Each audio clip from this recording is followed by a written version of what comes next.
Welcome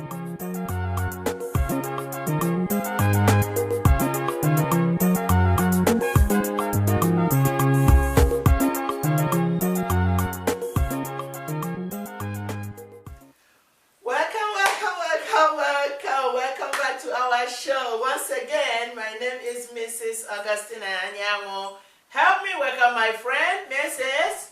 Glory Ezema. Welcome back to our sweet home, Africa. That's right. Once again, it's a pleasure to have you as our viewer. All right, so today we have another topic. I know most of our topics, we call them interesting topic. But this one is not so interesting. It's just like a touchy topic. Okay. I mean, it's interesting in a way, but what I'm just saying is that it's more towards like a negative aspect. So our topic today is sexual exploitation of our young men and women in Africa.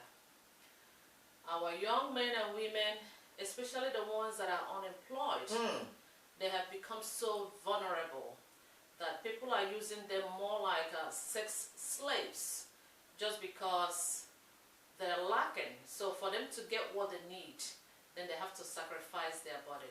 So that's why my friend and I were here today to give insight on this topic and then address some of these men and women that are taking advantage of our young ones just because they don't have it. So without much ado, let's dive into the topic. So my dear friend, I know we grew up in Africa. We had stories. We went to high school in Africa. And then even we watch it on TV, what is going on now in terms of exploitation of our young men and women. So share with our viewers what you know, what you've heard, and what you have seen. As you said, my friend, my sister, this is actually a touchy topic, and there's a little bit on the sensitive side, because as we are saying it, we don't know people that went through it, life. And the people that are still going through it. So, but today we are going to plead with people in authority, people that hire people, people that hire anybody in any capacity, whether a man, whether they come to the office to apply for a job and you are in charge, or they're already working there because they need a promotion of one kind or the other. And then you decided that this had to be done in order for them to you know, move on in or move higher in a position that they are. So I'm not going to say that I never heard about it, because there are some companies, when you get there, people are looking at you like, how did you get here? Did you? So in a nutshell, it's not even only in the company. You know, even like some drivers go through that. Like if you want to be the driver madam, as we have it, as people call it, then sometimes the mother want to use you, or you're the security guard. And then if you say no, they start lying on you. It's not only in the movie though. So this is real. And a lot of people are living it till this moment. They use them as sex object, especially men that travel every time they go into some kind of training, they go into, you know, they give you another state where they're going for the weekend. And then you want to question yourself, what? Why? So my people, it is happening. Some people took it upon themselves that when somebody get in their office to look for any kind of position, if you don't bring yourself and stoop so low, dance towards whatever they're telling you, you will not be able to get a job there. And I think it's terrible. Yes, it's terrible. And you know, it's so scary because these people I'm saying, they have children, and some of them have children the same age as somebody they are abusing or taking advantage of in the name of getting a job in that particular company. My dear, I think you will be at a better position to talk to our people about this and let them know that, you know, nobody knows tomorrow, because whatever you do, in one way or the other will come back to you. So can you talk to them and see if they can listen to you and start treating everybody as they would like to be treated. That's the key to everything. Thank you so much, my friend. Actually, you've said so much about it. And it's such a broad topic actually. So we'll narrow it down a little bit, and then we'll just go to certain points, and then maybe other episodes will continue to address it. But let me bring it a little bit towards more like a spiritual aspect.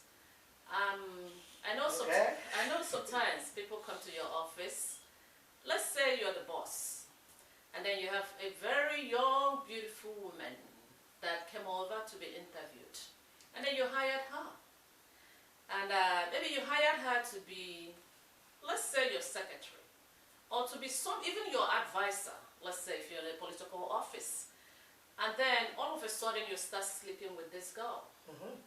Like I said, let me bring it to the spiritual aspect. What you have done so far, this lady is considered your divine helper. This is someone that God brought into your life to help you to get to your destination. And now you have derailed her by sleeping with her. One, she's not going to function very well in that position. That's right. Because you have taken advantage of her. She will not respect you. She will not do the job that you want her to do. So in the process, you might even find yourself, your company might be collapsing, because this is someone that God introduced into your office or into your life to guide you to where you're going. And then you, at the same time, might have destroyed your family, because maybe in one way or the other, your wife could find out, or someone around you might see what is going on, and then it becomes a problem in your own family. So when you look at it now, you have destroyed yourself professionally, and you have also destroyed yourself personally. And destroyed the girl's life. Exactly. Yes. So what we have seen in Africa is, I know in the Western world too, like we said, each time we compare, you know, extramarital affairs is usually considered almost like a crime, especially when you're in political office. And but in our own continent, it's almost like it has become a norm. So in the process, what we're doing is destroying people, destroying families, destroying careers, destroying productivity. So they will not expand. Exactly. So they can't hire more people. Exactly. You understand? So my point, actually, before I throw it back to my friend to add more, my point is this. You see, when someone comes to your life, whether, I know we talked about women, we have young men that are going through the same thing too. So when they go into the office, the madam would like to sleep with them before the madam can give them a position. So our point is this. We are really exploiting people, and at the same time making it difficult for them to be who they are, or who they are actually supposed to be. Because like I said, you can work with a woman if you're a man, but it doesn't mean that you have to sleep with them. They're there for a purpose, to help you to get to your destination, and you are there to help her to get to her destination. That's right. So let's say, let me just use it. If you're a pastor and you're in a church and you have a woman that is there as a secretary, she's there as a secretary. She's not supposed to be your other wife. Exactly. And then you are in a big office, or you travel, or you're a business executive. You have a woman that works with you. Sure, you can travel with a woman, do anything that you have to do, but do not sleep with a person, so that you won't destroy that professional relationship. So that's our point. I will throw it back to my friend, because I have so much, like I said, it's such a broad topic. So broad, but I'll allow her to address the audience, talk a little bit more on this. And then it is so broad, in the sense that our own people, when I say that, I mean Africans, especially those in the higher ranking positions, they thought it's a norm, and they thought like everybody do it. Everybody don't do it. You got to deal with your conscience. You have to know you have a daughter or a sister somewhere else. You will like somebody else to do it to them. No. So long as the answer is no, we have to stop being greedy. I thought greed has something to do with it. Because you know somehow, somewhere, that's somebody else's wife that you don't have permission to sleep with. Only that person come for a job. And for the madam, you have a husband, because your husband is not home due to one thing or the other, does not authorize you to go and sleep with a child that's supposed to be your younger son. Exactly. So looking at that, we need to look into more about what do this person have to offer to a company. Some people, they hire them, there's no position for them, and they become a second boss in the office because they have been sleeping with their boss. They think they can't function, like you said. They cannot function, they cannot do what they dare to do, because sometimes they look at themselves as an equal to the boss. No matter what I do, he can fire me. But young lady, let me tell you, Your boss is sleeping with other girls too in the office. That's true. It's not only you. You are not that special. That's true. Because that's what he is meant to be doing with his own little conscience, which I believe maybe he don't have. He is sleeping around. You're not the only one. You're not so special. So, my dear, if you're looking for a job, I know things are hard. But do not give up your body for a position. Because at the same time, some of them that are there already in the office, he did the same thing to them. And at the time, when a new person comes, they will leave you. You become an angry bird. Because now you see somebody else that is younger taking the position you think you used to hold. So please, try to respect yourself. Man, know yourself. It's not a curse. You got to leave these young girls alone. They have a whole lot of life ahead of them. Don't destroy it. So please don't destroy it. Focus on your wife and on your family. And try as much as you can. If you have been doing that before, try to go and reconcile with your God, because you are sleeping with somebody else's girl. Young lady, please respect yourself, respect your body, be who you are, and stand up for what you believe in. Please, because that man is somebody else's husband. Don't be a homewrecker, because a whole lot of homes are being wrecked. He do not love you, because he didn't come to ask for your hand in marriage. Exactly. All right, my friend. Actually, you've said it all. You've said it all. And there's another area that I really want to dive Go into. ahead. Go ahead. Because we had about the students actually in the universities. Ooh. And even in the secondary school, and the teachers are taking advantage of them too. I mean, they won't pass their exams. They want to elude taking the exams and everything. Exactly. They just want to get something in a silver platter. That's true. So, I mean, the students will not study, but they will pass the exam just because they slept with the professor. That's right. So, I mean, let's tie this to actually what this show is all about. You know, our name is Our Sweet Home Africa. And our intention is to bring out things that are really hindering our progress. That's right, that's right, that's right. So, so these are some of the things that are really hindering our progress.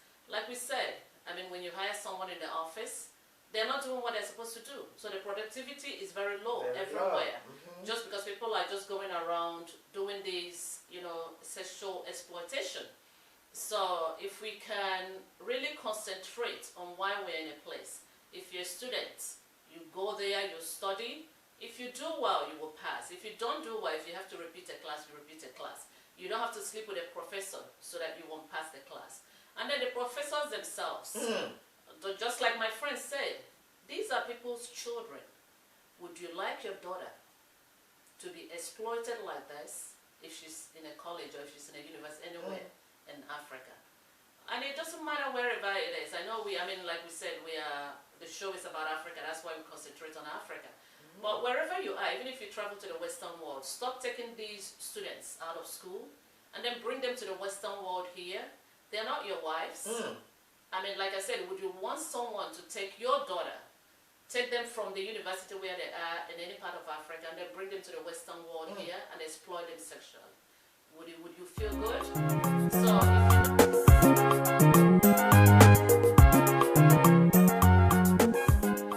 alright, so as we continue, I know it's such a long topic, but we're rounding up. So our point is this: let's stop exploiting our young men and women, because we are destroying their career, we're destroying their talent, we're destroying everything, destroying even relationships, destroying homes all over Africa, and it's really retarding our growth. So that's our point. My friend, I don't know if you have more things to say. Yeah, please, bosses, whatever position in any capacity, both men and women, hire people based on their qualifications. Hire them based on the fact they may be prior experience. Don't hire them because of their body. Because at the same time, if you hire them based on that, and something happened, you're no longer in that office, and somebody else come, that can fire them because they cannot perform. Exactly. That can lead them into prostitution, because that's the only thing you teach them how to do it. That they sleep with somebody, they can make a living. You have destroyed so many souls without knowing.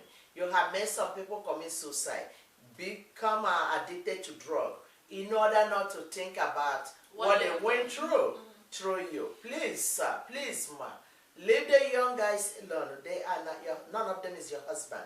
Let them have a future. That's what they come to do. So they can be able to have their own family. Do not destroy their life. Please, sir, leave the young girls alone. They are there just to work. And you, young girl, please, they say every clothes, every dress, every coat have a size. That man is not your size. He have lived his life. He is now trying to destroy yours. Don't let anybody destroy your life unless you give them permission. And nobody have every right to do that. Please do not give them that permission to help destroy your life. My dear, that's all I can say. Thank you so much. We have said it all. We have said it all. And just to round up again, like we said, Africa belongs to all of us. All of us, so yes. So many things that we need to change to make Africa better. Better and better. We will do our best. Yes. So once again, we thank you so much for being Yes, our viewer. thank you our viewers and our subscribers. Exactly. And those that give us questions. Exactly. And whatever, you know, they give us response based on their own opinion. We appreciate each and every one of you. That's true. You're right? So thank you so much for watching us, and look forward to watching another episode of our Sweet Home Africa. Every Saturday. Yes. Every Saturday. Please watch us, watch us, watch us. Subscribe, subscribe, subscribe. You are a part of this show. Please. We thank you, we appreciate you, and we say God bless you, and thank you so very much. I am so excited. Thank you, thank you, thank you.